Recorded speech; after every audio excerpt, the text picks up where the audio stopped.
Merci beaucoup, professeur Grison, de m'avoir invité au Collège de France. Je suis très honoré d'intervenir devant vous.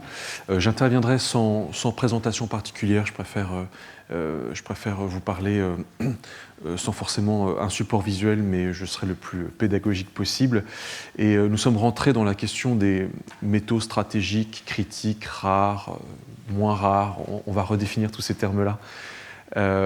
Sous un angle très spécifique, expliqué de manière très pédagogique, mais à la fois très spécifique, puisqu'on a parlé d'un métal, le palladium, qui est en fait un sous-métal, un sous-produit de l'industrie minière. C'est ce que vous avez expliqué, pour des applications très spécifiques, la catalyse automobile, la catalyse industrielle en particulier, avec des problématiques particulières à ce métal, des solutions pour répondre aux défis que génère la manipulation et l'industrialisation de ce palladium, mais vous allez voir que ces problématiques finalement sont universelles. Elles sont universelles à tous les métaux en général, puisque finalement l'extraction, la transformation, l'industrialisation d'un métal obéit toujours à des procédés qui vont être chronophages, énergivores, ça dépend des matériaux, avec des problématiques environnementales, économiques et de souveraineté associées. Ce qui est intéressant, c'est que donc, le sujet du palladium, comme je le dis, peut être étendu aux 80 et quelques métaux que l'on trouve dans la table de Mendeleïev. Et plus précisément à un certain nombre de matériaux, j'en dénombrerai environ une cinquantaine, dont on parle particulièrement en ce moment, qu'on appelle les matériaux critiques. En fait, nous vivons, comme vous le savez, une accélération de la transition énergétique. Transition évidemment indispensable pour se sevrer des ressources fossiles. Il faut basculer le plus rapidement possible d'un monde émetteur de carbone, avec des industries, des modes de consommation émetteurs de carbone, vers des technologies qui n'en émettent pas. La voiture à essence donc la voiture thermique doit être remplacée par une voiture électrique, et les centrales à charbon et autres centrales à gaz qui émettent du carbone pour produire de l'électricité doivent être remplacées à terme par des centrales solaires ou bien des fermes éoliennes, qu'elles soient sur la terre ferme ou offshore, au large. D'une façon générale, c'est la condition sine qua non pour pouvoir évidemment réduire au maximum le réchauffement climatique. Cette transition énergétique ne peut se réaliser sans une transition numérique. En fait, la transition énergétique a cette spécificité que les sources d'énergie à l'entrée du réseau électrique sont des sources d'énergie intermittentes. Je ne vous apprendrai rien, je ne vous surprendrai pas en vous disant qu'aujourd'hui, il est plus difficile de produire de l'énergie solaire qu'hier, quand le ciel était plus dégagé qu'il ne l'est aujourd'hui. De la même façon, les jours de grand vent, on produit plus d'électricité issue des fermes éoliennes que les jours où il n'y a pas de vent. Et donc cette intermittence, qui est consubstantielle aux énergies électriques intermittentes, enfin aux énergies dites vertes, elle doit être contrebalancée par le pilotage informatique des réseaux. C'est-à-dire qu'on ne peut pas, aujourd'hui, ou très mal, stocker à grande échelle de l'électricité. Or, la demande en électricité, à l'autre bout du réseau, est une donnée X qui évolue effectivement en fonction de nos besoins et du moment de la journée. Pour ce faire, se rencontrer en temps réel l'offre d'énergie de plus en plus intermittente, l'offre d'électricité, et la demande en électricité qui, de l'autre côté du réseau, à la fin du réseau, au bout de réseau, est toujours plus diversifiée, la trottinette, la tablette, l'ordinateur qui va interroger ChatGPT, je ne sais quoi, en fait, la rencontre en temps réel de cette offre et de cette demande est facilitée et davantage permise par le recours à l'intelligence artificielle et au pilotage informatique des réseaux. Donc en fait, la transition énergétique a besoin de la transition numérique pour être rendue plus efficiente.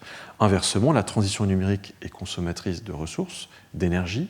Elle émet de plus en plus de carbone, notamment les fameux data centers qui tournent en permanence pour pouvoir entraîner les IA génératives. Et donc ces centres de données ont besoin de plus en plus d'énergie dite verte pour pouvoir ne pas émettre de CO2. Donc en fait, nous avons deux familles de technologies. L'IA d'un côté, le numérique en général, mais aujourd'hui on emploie de plus en plus le mot IA, et la transition verte qui s'accompagnent, qui ont besoin l'une de l'autre. Et ces deux familles de technologies sont consommatrices des mêmes ressources. Donc si on regarde plus précisément des mêmes ressources métalliques, si on regarde la composition d'une voiture électrique, on va noter d'abord qu'il y a des tas de matières premières dans la voiture électrique qui sont les mêmes que dans la voiture électrique, dans la voiture thermique. On va retrouver par exemple de l'aluminium pour les jantes, on va retrouver du magnésium pour un certain nombre de composants de la voiture thermique et électrique. Par exemple, ça va permettre de fabriquer des sièges qui vont être plus légers, par exemple. Donc ça peut être intéressant parce que l'objectif dans la voiture, c'est toujours de la rendre plus légère, certes sécurisée, solide, mais en même temps légère pour qu'elle consomme le moins d'énergie possible. Et puis, en même temps, on va trouver dans la voiture électrique des matériaux qui sont très spécifiques à la voiture électrique. La batterie, qui sert à stocker l'électricité, est faite dans la chimie majoritaire de nickel. C'est la chimie nickel, manganèse, cobalt. Et donc on va retrouver dans ces batteries du lithium, du cobalt, du nickel, du manganèse, du cuivre, du graphite, un minerai très important qu'on appelle le graphite, qu'on trouve également d'ailleurs, qui est principalement extrait en Chine.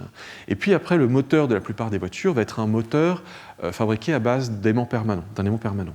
Donc en fait, un aimant permanent émet un champ magnétique qui rencontre un autre champ magnétique qui est celui d'un rotor en cuivre. Et en fait, je sais qu'il y a des tas de scientifiques dans la pièce, donc j'espère que je ne dis pas de bêtises, mais lorsque le champ d'un rotor rencontre le champ d'un stator qui est fait à base d'aimant, eh bien en fait ça crée du mouvement. Et donc en fait ce mouvement permet de se faire mouvoir un véhicule électrique. Et ces aimants sont aujourd'hui dans leur grande majorité produits, en particulier pour la voiture électrique, à base de terres rares, qui est une famille de métaux, notamment le néodyme, le dysprosium, le praséodyme, le samarium. Toutes ces terres rares, donc, qui font partie de la famille des terres rares, tous ces matériaux qui font partie de la famille des terres rares, permettent de fabriquer des aimants qui ont des propriétés particulièrement intéressantes en termes de champs magnétiques, mais également de volume très restreint et de résistance à des fortes chaleurs. Globalement, si je regarde une éolienne, vous allez me considérer, vous êtes d'accord avec moi, ce sont des monstres de métal. Alors l'éolienne, c'est d'abord évidemment de l'acier, mais vous allez trouver dans le rotor des éoliennes offshore, justement ces mêmes aimants en beaucoup plus gros, faits à base de terres rares.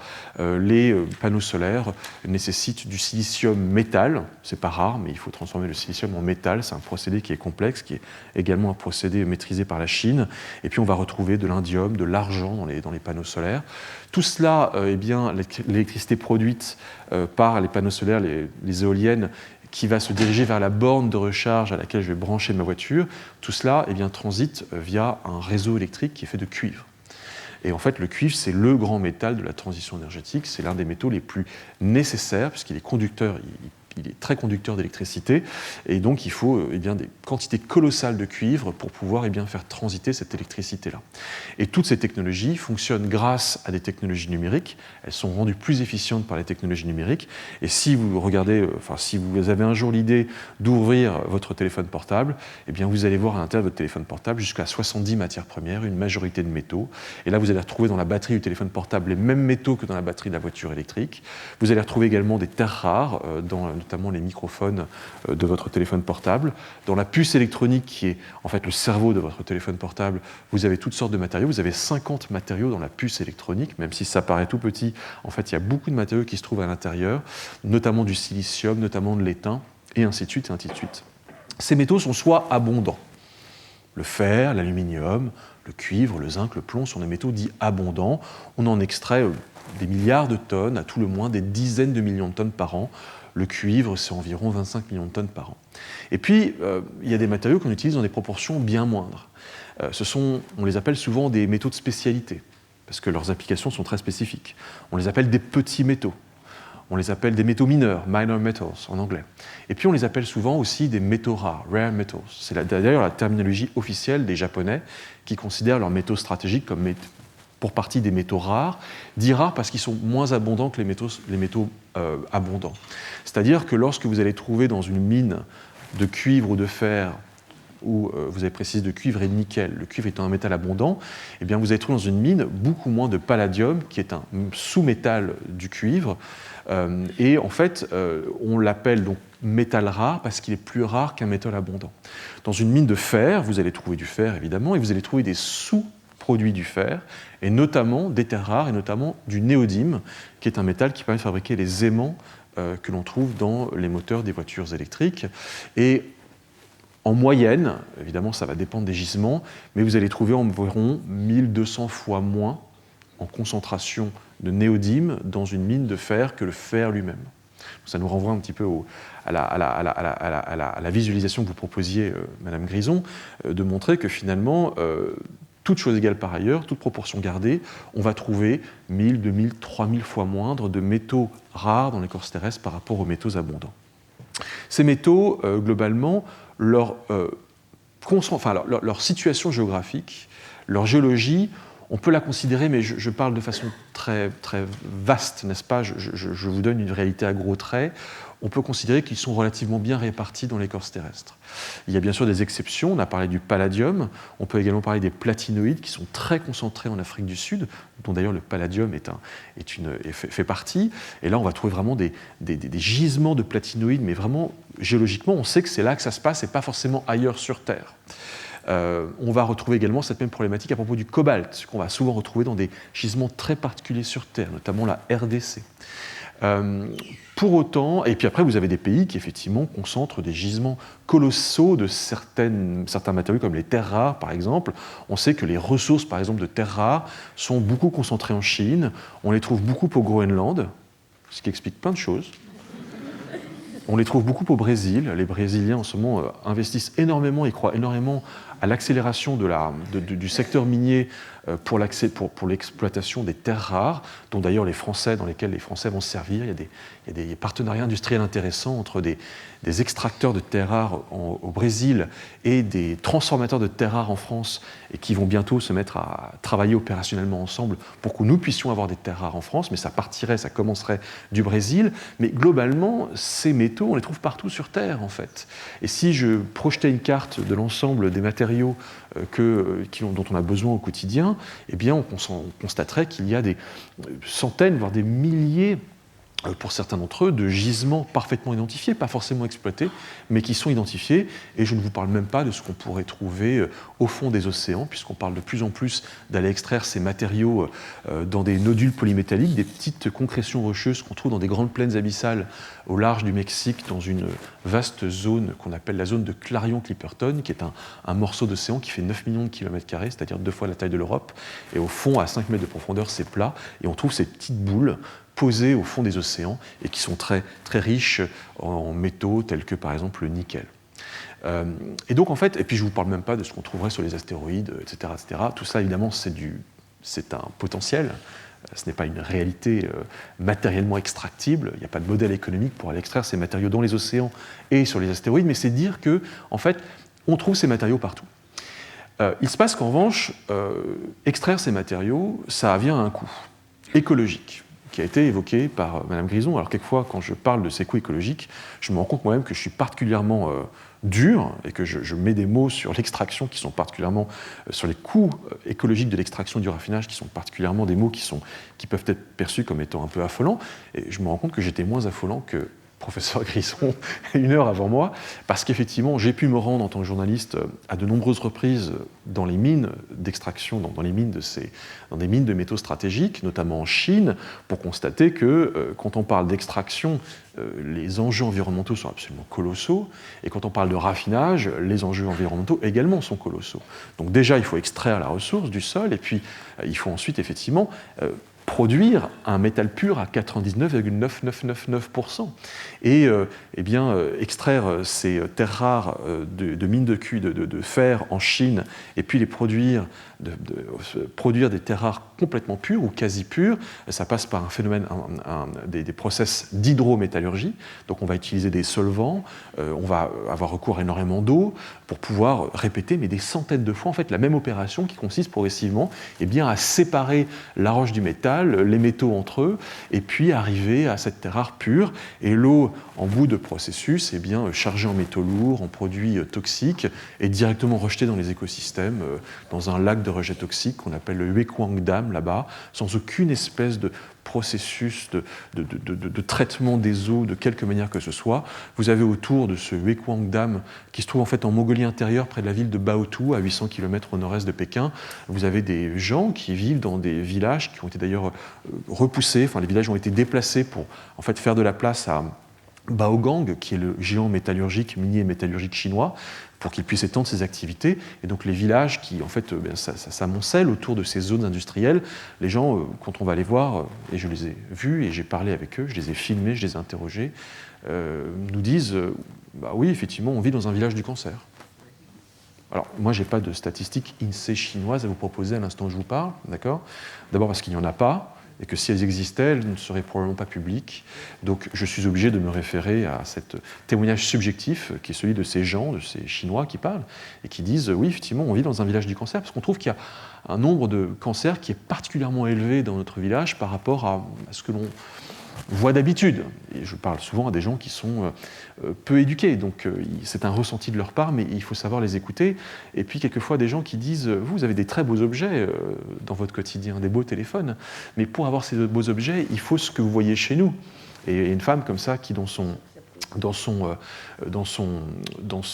appartement, dans un immeuble, un petit immeuble préfabriqué dans lequel elle a été relogée parce que son village est un village du cancer, elle a vu sur la mer, elle dit, j'ai vu sur la mer. Et la mer, en fait, c'est cet étang, ce lac artificiel, le Huequang Dam, qui en fait occupe tout son champ de vision. C'est un vaste étang dont je ne saurais dire là, qui fait plusieurs kilomètres carrés de superficie. Et elle dit, moi j'ai vu sur la mer, et puis en bout de course, ce sont des utilisateurs qui bénéficient évidemment de toutes les merveilles des technologies numériques, mais également des technologies vertes. Et on voit le hiatus évident entre le problème qui est réglé en électrifiant les centres-villes et les nouveaux problèmes qui sont créés ailleurs sur Terre. C'est exactement ce que vous disiez. On a réglé un problème en créant finalement un autre. Et parce que nous, occidentaux, et notamment européens, ne voulions pas de cette pollution associée à ces matières premières, et ce choix industriel, mais qui est un choix collectif, un choix de société, remonte à peu près aux années 80. Et bien parce que nous ne voulions pas de ces matériaux, on a laissé d'autres le faire à notre place. Mais il faut savoir que la France est un pays qui, dans son sous-sol, détient toutes sortes de ressources. On a déjà d'ailleurs extrait du tungstène, notamment dans le sud de la France, dans l'Ariège. On pourrait tout à fait réouvrir une mine de tungstène à Salaud dans l'Ariège. On a été, entre-deux-guerres, un producteur mondial de classe mondiale, sinon même le premier producteur mondial, nous les Français, d'antimoine, qui est un matériau extrêmement indispensable, notamment pour les technologies de défense aujourd'hui. On trouve évidemment de l'or en France, on trouve plein de lithium partout, il en est question, on va pouvoir peut-être en reparler. On en trouve en Bretagne, on en trouve dans l'Allier, on en trouve en Alsace, sans parler évidemment du charbon, c'est un autre sujet, mais en fait, on a cette ressource et on pourrait davantage l'exploiter qu'on ne le fait. Et puis, ça, c'est la partie exploitation, au sens de l'extraction, mais une fois qu'on l'a extrait, on va le raffiner. Et la France a été également, dans les années 80, un leader du raffinage de certains matériaux, et notamment des terres rares. Donc nous n'extrayions pas à l'époque les terres rares, c'était les Australiens qui les extrayaient, mais nous raffinions les terres rares parce que Rhône-Poulenc, aujourd'hui Solvay, à La Rochelle, détenait un vrai savoir-faire dans le raffinage des terres rares. Simplement, ce procédé était très polluant. Et en fait, parce qu'il y avait des tensions sociales très fortes à l'époque à La Rochelle, on était dans les années à ce moment-là 80-90, Rhône-Poulenc était devenu Rhodia, et parce que en fait, il y avait des rejets malheureux d'eau chargée en produits toxiques et en polluants directement en fait dans la baie de La Rochelle, en fait, le maire de l'époque, qui était Michel Crépeau, un maire, je crois, socialiste ou écologique, quelqu'un ? Radical de gauche.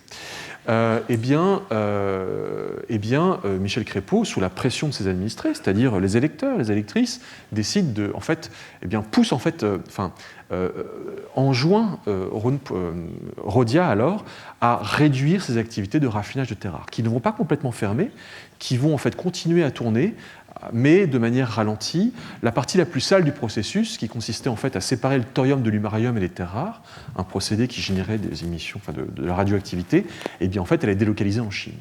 Donc en fait, il y a eu un choix collectif qui a été fait dans ces années-là, mais pas qu'en France, dans l'ensemble de l'Europe, dans l'ensemble des pays occidentaux, en Australie qui va fermer ses mines de terres rares, aux États-Unis qui va fermer ses mines de terres rares, et bien en fait de délocaliser les mines, de délocaliser les usines et de délocaliser la pollution. On a délocalisé la pollution et on a laissé d'autres pays qui, à l'époque, étaient des pays qui étaient en retard sur le plan économique par rapport à nous. La Chine des années 80, c'est une Chine qui n'a rien à voir, évidemment, vous vous en doutez bien, avec la Chine d'aujourd'hui. C'était une Chine qui était assoiffée de rattrapage sur l'histoire et de rattrapage économique et qui, finalement, va nous voir en nous disant « vous voulez être propre et nous, on a besoin de croître ». L'accord était tout trouvé. C'était un accord non pas formalisé par un traité, mais ça a été un accord qui, finalement, a consisté à laisser certains assumer un impact écologique, un coût écologique, mais également un coût sanitaire, un coût social, cependant que nous pourrions, nous, nous targuer d'être davantage responsables sur le plan environnemental. Le monde s'est organisé entre ceux qui sont sales et ceux qui font semblant d'être propres. Mais ça convenait à tout le monde, c'était la mondialisation heureuse.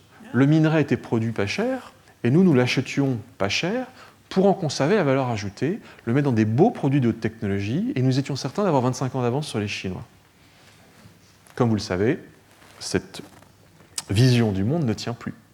D'abord parce que les Chinois nous ont rattrapés entre-temps, ils ont été capables de descendre la vanne de la chaîne de valeur, c'est-à-dire ils ont commencé par extraire les terres rares, puis après ils ont réussi à trouver la façon de le raffiner, et puis progressivement ils ont descendu les étapes de la chaîne de valeur en fabriquant eux-mêmes les aimants, qui sont en fait des petits composants de haute technologie extrêmement stratégiques que l'on retrouve absolument partout dans nos objets du quotidien.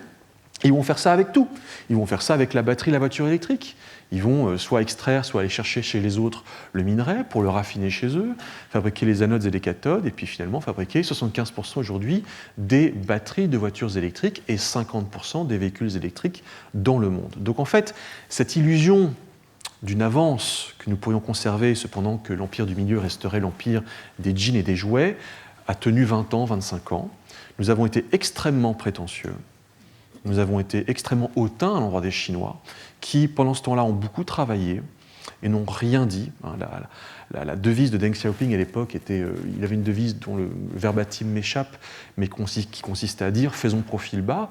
Et en fait, on n'a pas vu cette montée en puissance chinoise qui, en fait, était une montée en puissance qui répondait à une logique, à une démarche d'intégration de la chaîne de valeur, de l'ensemble de la chaîne de valeur. Il fallait tenir les deux bouts de la chaîne de valeur, la mine et le laboratoire, et toutes les étapes intermédiaires. C'est ce qu'ils ont réussi à faire en allant chercher notre savoir-faire, en le rachetant, en nous copiant, en redéveloppant leur propre savoir-faire sur notre savoir-faire, c'est-à-dire qu'ils ont re-innové sur nos innovations, ça s'appelle l'innovation d'abord exogène, puis l'innovation endogène, pour finir par être capable même de nous devancer sur les technologies. Et aujourd'hui, on a des grands fabricants de batteries de voitures électriques, je pense en particulier à Amperex, qui sont les géants de la fabrication des batteries de voitures électriques, qui nous font la morale et qui nous disent « vous ne savez pas fabriquer des batteries de voitures électriques, on va vous apprendre ». Et on en est en Europe à négocier avec eux aujourd'hui l'échange de leur savoir-faire contre le fait qu'ils viennent s'installer chez nous. C'est-à-dire qu'on joue à front renversé aujourd'hui par rapport à il y a encore 10 ou 15 ans. Donc on n'a pas vu cette évolution-là, et on a été aussi rassuré en laissant partir l'extraction de ces matériaux au bout du monde, notamment en Chine, par 3 lettres magiques qui s'appelaient l'OMC, et par 3 autres lettres magiques qui s'appelaient l'ORD, l'organisme de règlement des différends de l'OMC. Ça voulait dire concrètement que la Chine était obligée, en vertu des règles de l'OMC, organisation à laquelle elle avait évidemment adhéré, de nous fournir ces matériaux. Et en fait, nous étions sûrs d'avoir ces matériaux Il faudrait peut-être en mettre le prix éventuellement en fonction de l'équilibre de l'offre et de la demande. Mais le parapluie de l'OMC garantissait un accès sans entrave qui était évidemment permis par cette organisation et par une philosophie sous-jacente qu'on appelle la main invisible des marchés, par cette vision du monde en vertu de laquelle eh bien, le commerce international devait faire son œuvre et qu'il n'y avait pas d'enjeux géopolitiques qui viendraient potentiellement interférer dans la diffusion des matières premières et des composants à travers le monde. Et cette autre pensée magique qui a été cohérente pendant un temps, enfin, qui a vécu avec son temps durant les 30 dernières années, eh bien, n'est plus davantage valable dans le monde d'aujourd'hui. Dès le début des années 2000, en fait, la Chine va commencer à serrer le robinet de l'exportation des matières premières. Et elle va notamment, en 2010, il va y avoir une grande crise qui va en fait agir un petit peu comme un coup de semonce pour les Européens notamment, mais aussi pour les Japonais et les Américains. C'est lorsqu'en 2010, la Chine en fait coupe ses exportations de terres rares pendant 6 mois à destination de l'Occident, en fait à destination des Américains et des Japonais.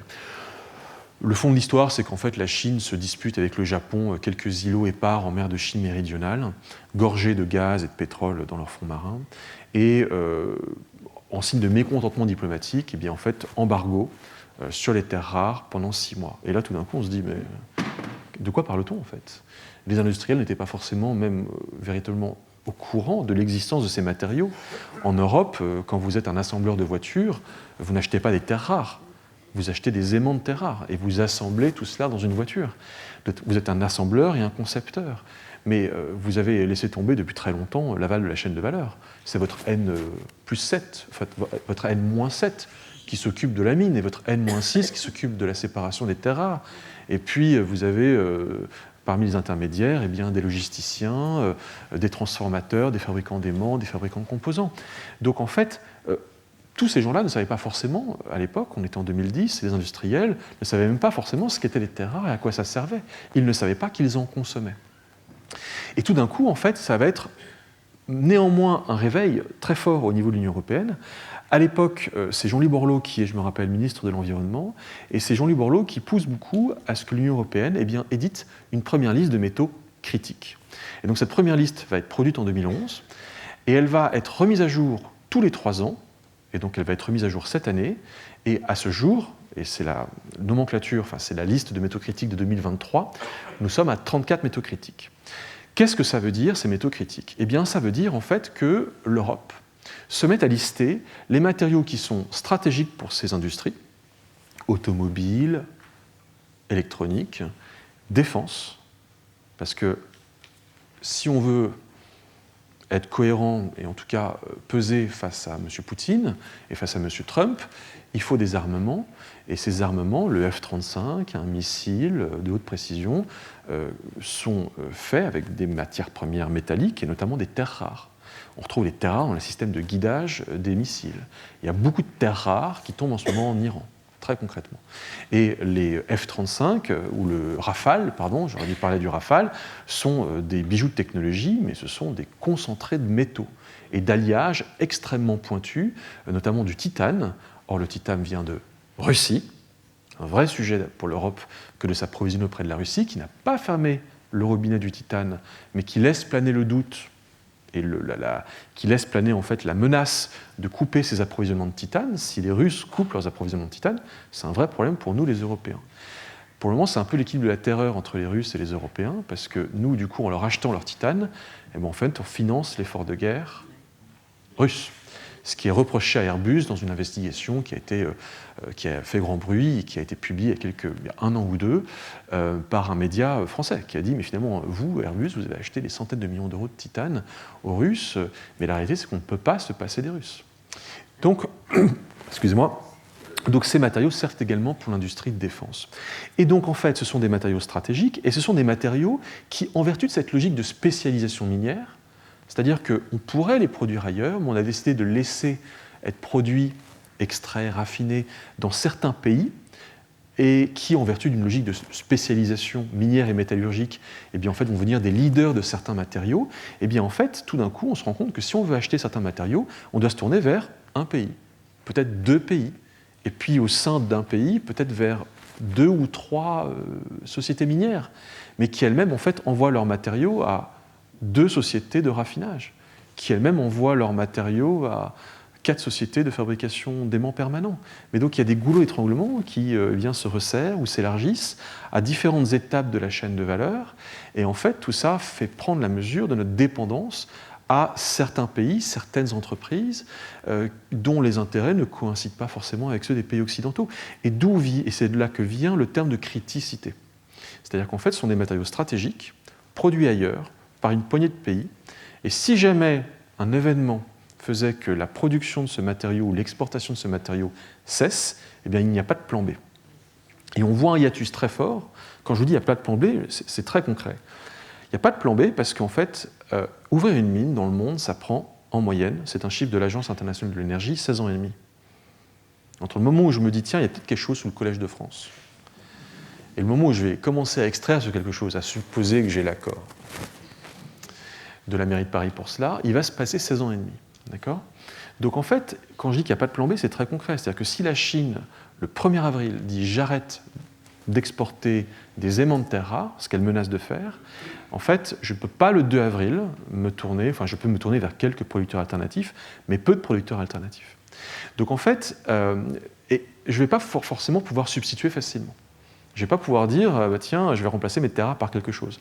On ne sait pas remplacer les aimants de terre rares par d'autres aimants qui soient aussi efficients que les aimants de terre rares. On peut les remplacer par des aimants de ferrite, mais on va se retrouver avec des gros aimants qui ne rentrent pas dans votre moteur de voiture. Donc en fait, on ne peut pas les remplacer. Et donc il y a un problème de substitution, on ne peut pas tout substituer. Et a fortiori, il y a beaucoup de choses qu'on peut ne... Enfin, il y a plus de choses qu'on peut ne pas substituer que de choses que l'on peut substituer, des métaux. Et puis, on va dire, on va recycler. Mais recycler, ce n'est pas forcément très simple non plus de recycler. Recycler, ça coûte cher. Et comme l'a dit le professeur Grison, quelquefois, le matériau recyclé est plus cher que le matériau issu de la mine. Et parce que nous avons tous été à la recherche du moindre coût, et parce qu'il fallait faire le plus de marge possible, et parce qu'on voyait assez peu à moyen terme ou à long terme, eh bien en fait, on a favorisé pendant des décennies des process industriels qui en fait ne facilitaient en rien le recyclage. On n'a même pas essayé de éco-concevoir nos technologies. On n'a pas éco-conçu les catalyseurs. On n'a pas éco-conçu les catalyseurs, c'est-à-dire qu'on ne s'est pas dit comment est-ce que je pense mon catalyseur aujourd'hui, à commencer par un dessin, au crayon à papier sur une feuille, pour que dans 15 ans, un recycleur ait du boulot. Mais l'éco-concepteur n'a jamais parlé aux recycleurs. Ces gens-là ne se connaissent pas. Ils ne sont pas dans le même annuaire. Ils ne parlent pas la même langue. Donc en fait, on n'a pas pensé l'économie circulaire de façon intégrée. C'est-à-dire qu'on n'a pas pensé à comment les gens, le long de la boucle d'économie circulaire, sur la boucle d'économie circulaire, depuis l'éco-concepteur jusqu'au recycleur, en passant par le collecteur, le transformateur, le réparateur, le consultant qui réfléchirait aux nouveaux modèles économiques du recyclage, tous ces gens-là ne se sont pas parlé, et donc du coup, c'est pas comme ça du jour au lendemain qu'on met sur pied une industrie du recyclage, et qui plus est, de manière plus holistique, une économie fondée sur les nouveaux modèles économiques de l'économie circulaire pour pouvoir échapper à l'emprise chinoise sur ces matériaux-là. Donc en fait, la criticité, elle naît du fait que nous nous sommes totalement jetés dans la gueule du loup. Nous avons, excusez-moi de le dire, mais mis complètement la charrue avant les bœufs. C'est-à-dire qu'on a vu un monde bas carbone, on a vu un monde dématérialisé, et ces mondes bas carbone et ces mondes dématérialisés qu'on a annoncés à grand renfort de grandes conférences, de COP, tout à fait légitimes et nécessaires, n'est-ce pas ? Mais ces mondes-là sont des mondes haute matière. Ce sont des mondes bas carbone et dématérialisés, mais ce sont des mondes haute matière. Il faut plus, et hauts métaux, il faut plus de métaux pour émettre moins de CO2.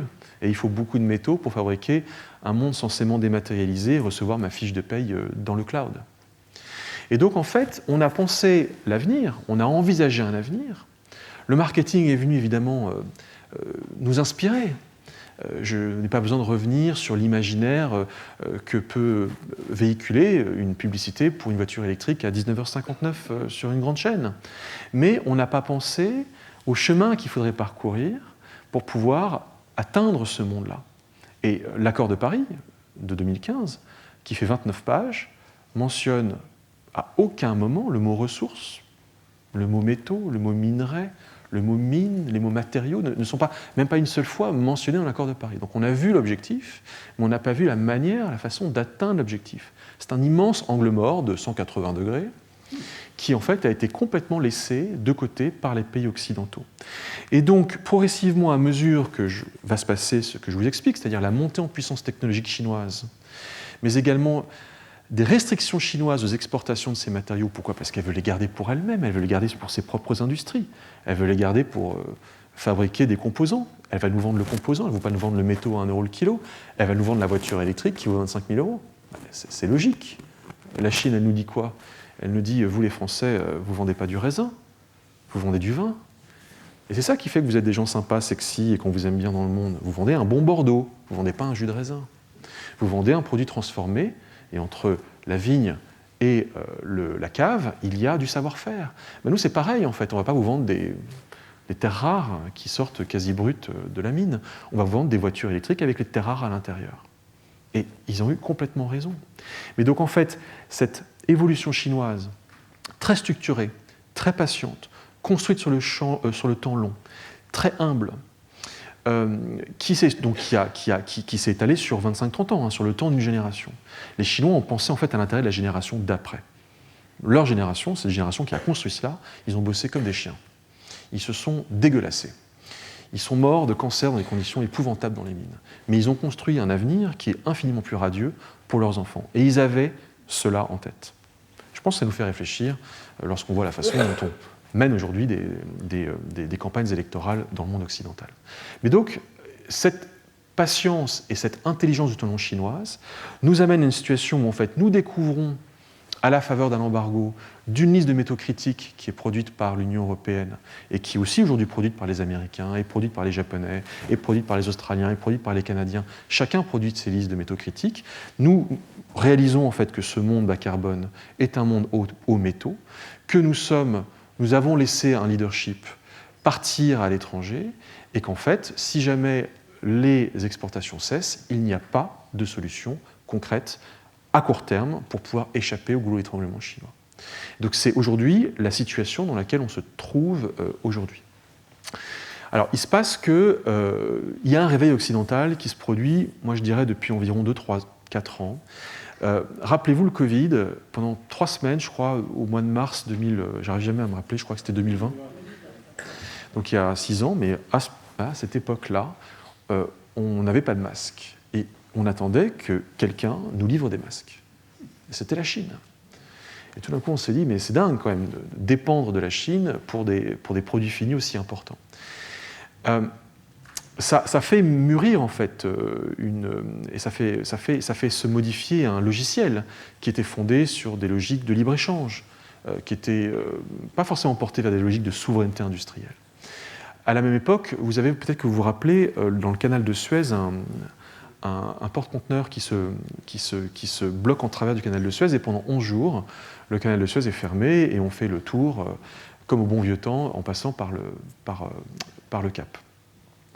Et puis également la guerre en Russie, enfin la guerre menée par la Russie en Ukraine, avec des coupures aux exportations de gaz russes à destination de l'Europe, fait prendre conscience qu'on ne peut pas dépendre de la Russie pour la fourniture d'un matériau aussi, d'une matière première aussi stratégique. Et le monde change à une vitesse telle que je n'ai pas besoin de revenir sur ce qui se passe quasiment au jour le jour, ou heure par heure, à coups de tweets, pour vous dire qu'aujourd'hui, effectivement, les menaces qui pèsent sur la résilience de nos chaînes industrielles sont absolument colossales, parce que si jamais vous n'êtes pas d'accord avec Donald, eh bien, il est susceptible de vous couper le gaz, ou bien de cesser les exportations de tel ou de tel composant stratégique. Donc, la notion, tout d'un coup, de souveraineté stratégique s'invite dans le débat politique et, tout d'un coup, commence à être déclinée, notamment au niveau européen, par des réglementations extrêmement précises. L'une de ces réglementations, alors il y a un rapport qui a été très médiatisé, qui s'appelle le rapport Varin en 2022, du nom de Philippe Varin, l'industriel, et qui en fait est un rapport qui est remis à l'Élysée, posé sur la table de l'Élysée en 2022, et qui en fait globalement explique ce que je viens de vous expliquer, et propose des solutions qui passent en fait par, je vais revenir sur ces solutions, mais qui passent par la relocalisation et la souveraineté industrielle et métallurgique européenne, qui est un prérequis indispensable pour pouvoir tenir tête aux Chinois.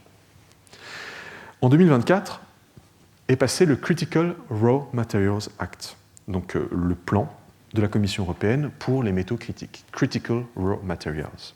Souvent, on parle de métaux critiques, de CRM, Si un jour vous allez dans des conférences un peu spécialisées, vous aurez ce type d'acronyme.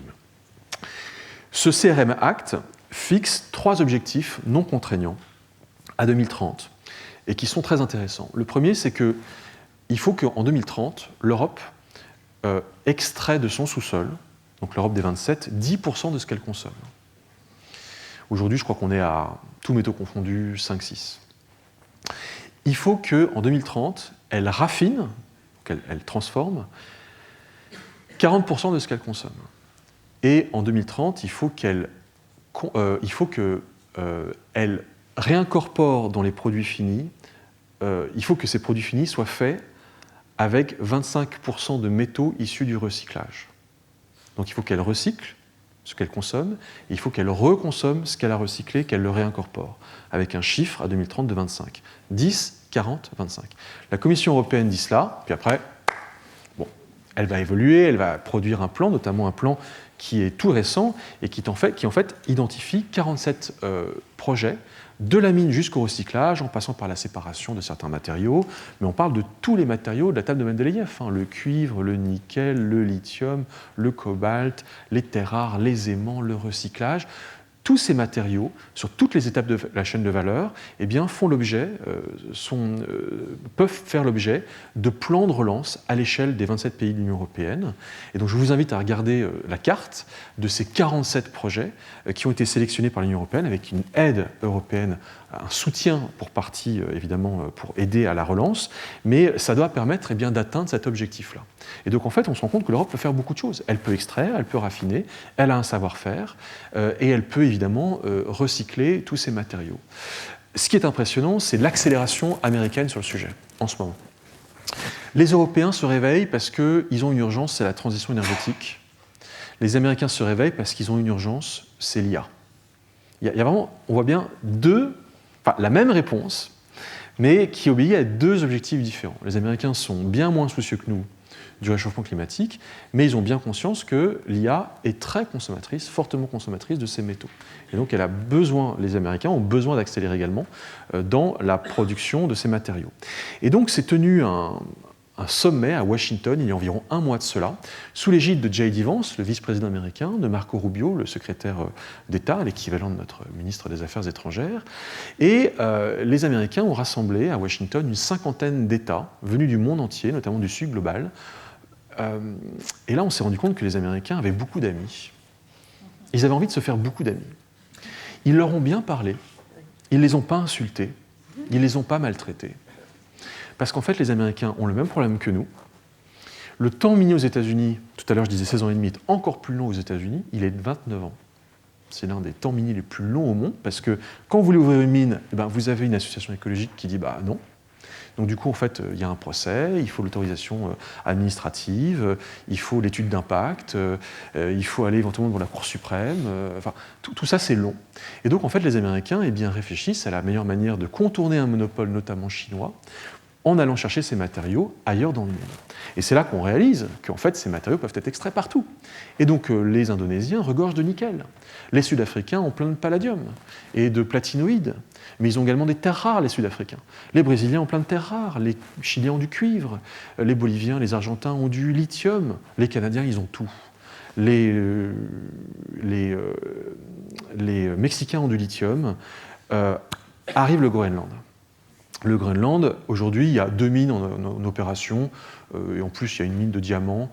C'est aujourd'hui un pays qui ne produit pas, mais c'est un pays qui a un colossal potentiel. Il y aurait au Groenland 23% des réserves mondiales de terres rares. Ce qui, tout d'un coup, effectivement, rend ce pays intéressant. Donc, l'intérêt de Donald Trump pour le Groenland peut s'expliquer en partie, seulement en partie, à l'aune de la richesse du sous-sol groenlandais.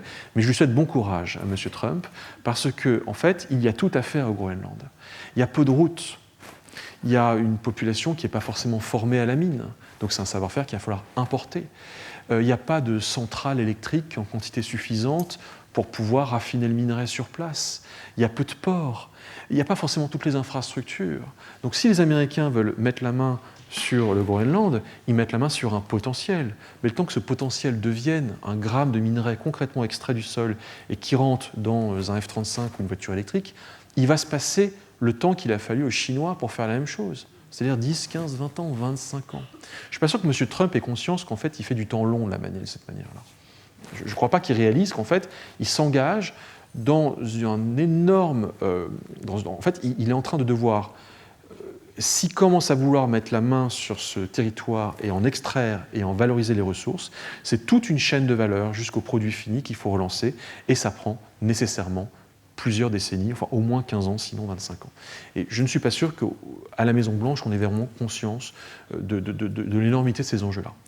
Néanmoins, M. Zelensky a appâté M. Trump, c'était l'année dernière, en mars-avril, en lui disant « j'ai moi-même ces minerais, j'en ai plein, notamment du lithium, j'ai peut-être des terres rares, j'ai du graphite ». Et vous vous rappelez peut-être qu'il y a une grosse séquence médiatique au cours de laquelle, en fait, Trump, en gros, a dit « je ferai la paix, mais à la condition d'avoir accès à tes métaux ». Et en fait, les Américains ont produit un protocole d'accord aux Ukrainiens qui était juste inacceptable pour les Ukrainiens, qu'ils ont refusé 2 fois. Mais le 3e accord a été signé, un accord cadre, qui renvoie à des accords futurs, mais accord en vertu duquel, finalement, les Américains et les Ukrainiens tombent d'accord autour d'efforts conjoints à mener et de bénéfices communs dont ils profiteront pour extraire un certain nombre de matériaux du sous-sol ukrainien qui peuvent précisément servir l'industrie américaine. Et cette séquence a été très intéressante parce que, en fait, pendant cette séquence où j'ai dit merci, M. Trump, en fait. Ça me coûte de vous dire ça. Mais pourquoi ? Parce qu'en fait, il faut que ce soit M. Trump qui, dans sa rage et sa fureur, pointe aux médias du monde entier, et donc à nous tous, et à moi, l'importance de ces matériaux, parce que sinon on n'y ferait pas attention. Et donc il force, quelque part, à pointer l'importance de ces matériaux. Et moi, j'ai eu, à titre personnel, l'occasion d'être invité dans des émissions de télévision ou dans des émissions de radio auxquelles je n'avais jamais eu accès jusque maintenant. Je parlais beaucoup de ce sujet-là depuis des années, mais je n'avais pas eu accès à C'est dans l'air sur France 5 et à C'est ce soir sur France 5. Et tout d'un coup, j'ai été invité dans ces émissions-là pour parler de terres rares. Et en fait, c'était des médias trop grand public pour le sujet trop spécifique ou censément trop spécifique dont je vous entretiens au Collège de France. Mais donc c'est quelque part M. Trump qui aide à cette prise de conscience-là. Ça me coûte de vous le dire, mais néanmoins c'est une réalité. Donc les Américains accélèrent énormément. Quant aux Européens, ils ont lancé leur Critical Raw Materials Act, et donc on réfléchit à ouvrir des mines en Europe, et donc là se pose la question de savoir si on ouvre des mines en France. Énorme sujet. Donc il y a un groupe qui s'appelle Imerys, un groupe français, qui va probablement ouvrir l'année prochaine ou la suivante une mine de lithium dans l'Allier, ce qui provoque un énorme débat. Les gens disent, attendez, pourquoi est-ce que moi je dois payer sur le plan environnemental dans l'Allier, dans la diagonale du vide, pour qu'on puisse fabriquer des voitures électriques zéro émission qui roulent dans les beaux quartiers parisiens ? C'est typiquement le genre de débat qui surgit.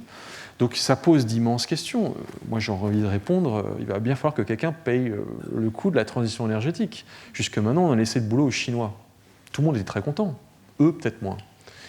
Peut-être qu'il va falloir qu'on rééquilibre la chose et qu'on assume la part d'ombre de cette transition verte. Et qu'on assume le sous-jacent matériel de la transition vers la dématérialisation. Donc, en tout cas, c'est un énorme débat qui se pose. Il y a évidemment une énorme diplomatie également, une diplomatie très intense, de plus en plus intense au niveau européen et français qui se mettent en place. La France a un DIAMS, un délégué interministériel aux approvisionnements en métaux et minerais stratégiques, le DIAMS, M. Galzo, qui représente le gouvernement et qui agit pour le compte du gouvernement dans la structuration d'une politique, véritable politique, d'intelligence minérale. Et ça passe notamment par la signature de Memorandum of Understanding, des accords cadres, avec aujourd'hui, je crois, une quinzaine de pays. La France a signé des accords cadres avec la Mongolie, avec le Chili, avec l'Australie. Ils ont signé récemment un accord cadre avec, je crois, le Brésil.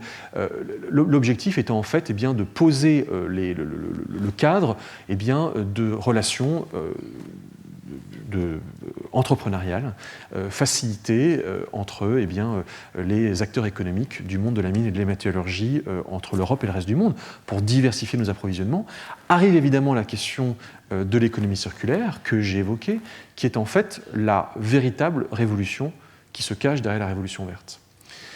Et je pense qu'on n'évoque pas assez l'importance de la révolution circulaire dans ce contexte-là. Moi, je trouve que nous sommes un peu comme des automobilistes au passage à niveau. Vous savez, il y a un train qui vient de passer, mais un train en cache toujours un autre. La transition verte, c'est un peu cela. C'est le premier train, mais elle cache une autre évolution qui arrive, c'est la transition circulaire. On est en train de déplacer le problème. En fait, on déplace le problème. Peut-être même qu'on les additionne. Parce qu'en fait, notre consommation d'hydrocarbures reste extrêmement élevée. Et il est possible, comme le dit notamment le chercheur Jean-Baptiste Fresso, dans un livre que je vous recommande qui s'appelle Sans transition, en fait, on additionne finalement les besoins. Donc, sommes-nous dans une transition ou une addition énergétique? Mais, à supposer que nous soyons dans une transition, c'est-à-dire que si nous menons cette transition de façon extrêmement volontariste et ambitieuse, nous déplaçons une partie du problème, puisque nous passons d'un monde de pétrole à un monde de gaz et de charbon à un monde de terres rares, de cuivre, de lithium, de cobalt et autres, et un certain nombre de problématiques environnementales différentes, mais vont se retrouver associées à la mine, et donc on va se retrouver avec d'autres problèmes environnementaux, tout en ayant délaissé certaines problématiques associées au pétrole. On va se retrouver avec des nouvelles dépendances, on se retrouve avec des nouvelles dépendances, c'est plus la dépendance à l'Arabie Saoudite ou au gaz qatari, mais c'est la dépendance à la Chine notamment pour ses approvisionnements de métaux, ou à la Russie pour son titane et son palladium, ou à l'Afrique du Sud pour ses platinoïdes, ou à l'Indonésie pour son nickel et le cuivre chilien. Et puis c'est évidemment une nouvelle géopolitique des matières premières, puisque c'est un nouveau grand jeu qui se lance aujourd'hui. Chaque pays, chaque bloc de pays, cherchant des approvisionnements alternatifs avec des nouveaux équilibres géopolitiques qui se trament dans le sillage de ces besoins en matériaux. Et donc en fait, ce monde basse matière, bas carbone, qui est un monde haute matière et hauts métaux, est un monde en fait, qui ne peut être durable et responsable et soutenable que s'il est bas carbone et bas métaux. Et donc en fait, aujourd'hui arrive toute la question de savoir comment est-ce qu'on va pouvoir conserver le plus longtemps possible dans les boucles d'économie circulaire, enfin dans les boucles économiques, ces matériaux qui ont servi une fois, qui vont devoir sans cesse resservir.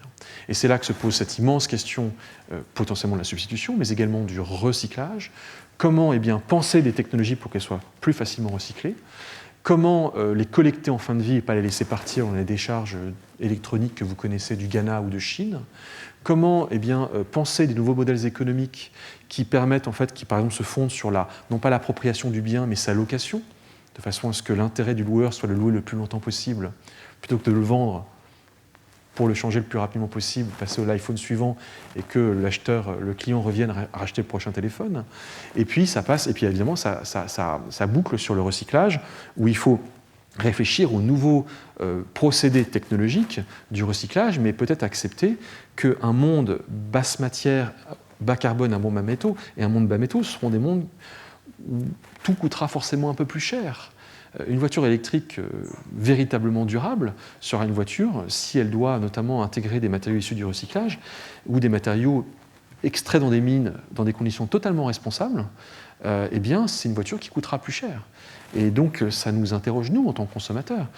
Quel est le prix que nous sommes prêts à mettre, littéralement, pour pouvoir, faire entrer en cohérence les annonces et ces avenirs absolument terriblement ambitieux et désirables avec la réalité de la course aux matériaux que cet avenir requiert et sans lesquels, de toute façon, il n'est pas d'avenir possible.